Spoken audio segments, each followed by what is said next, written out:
الرحمن الرحيم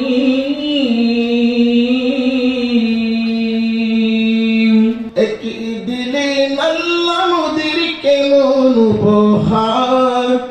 أكيد لنا المدير كمون بخار رحمة عالم جميع পবিত্র মিরাজুন নবী ও আতায়ে রাসূল হিন্দালুলি খাজা মঈনুদ্দিন ওয়া মিল্লাত খাজা গরিবে নওয়াজ রহমতুল্লাহি আলাইহির বার্ষিক ফাতেহা শরীফ উদযাপন উপলক্ষে খাজা গরিবে নওয়াজ রহমতুল্লাহি আলাইহি স্মৃতি সংসদ মসজিদ কমিটি ও এলাকাবাসী প্রবাসী বৃন্দের উদ্যোগে 22 জানুয়ারি রোজ বুধবার চানপাড়া ফতে আলী মিস্ত্রির বাড়ি জামে মসজিদ প্রাঙ্গণে আজিমুসান সুন্নি কনফারেন্স অনুষ্ঠিত হয়েছে। মোহাম্মদ আব্দুল খালেক ও মোহাম্মদ এরশাদুর রহমানের যৌথ সঞ্চালনায় চানপাড়া ফতে আলী মিস্ত্রির বাড়ি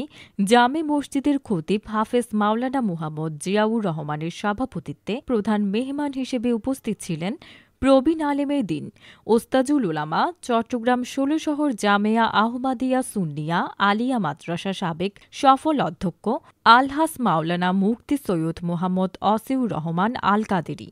প্রধান বক্তা হিসেবে উপস্থিত ছিলেন ইসলামিক স্কলার, লেখক ও গবেষক, ইংরেজি প্রভাষক, বিএএফ শাইন কলেজ ও দরবারে বারিয়া শরীফ গাউসুল আজম জিলানী জামে মসজিদের খতিব হযরতুল হাস মাওলানা মুহাম্মদ মুর্শেদুল আলম আনোয়ারি। মাহফিলে এলাকার গণ্যমান্য ব্যক্তিবর্গ, স্থানীয় উলামায়ে কেরাম, প্রবাসীবৃন্দ ও শত শত আশেকে রাসূল সাল্লাল্লাহু আলাইহি ওয়াসাল্লাম উপস্থিত ছিলেন। সবশেষে বিশ্বের সকল মুসলিম উম্মাহের শান্তি ও কল্যাণ কামনা করে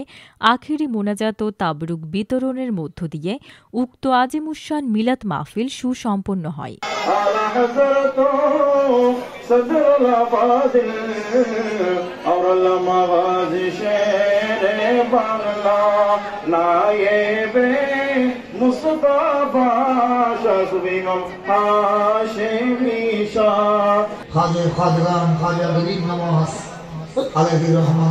বার্ষিক ফাতেহা শরীফ উদযাপন উপলক্ষে এই আজিমুসান সুন্নি কনফারেন্স এই নুরানি মাহফিলকে আল্লাহ তুমি কবুল করো।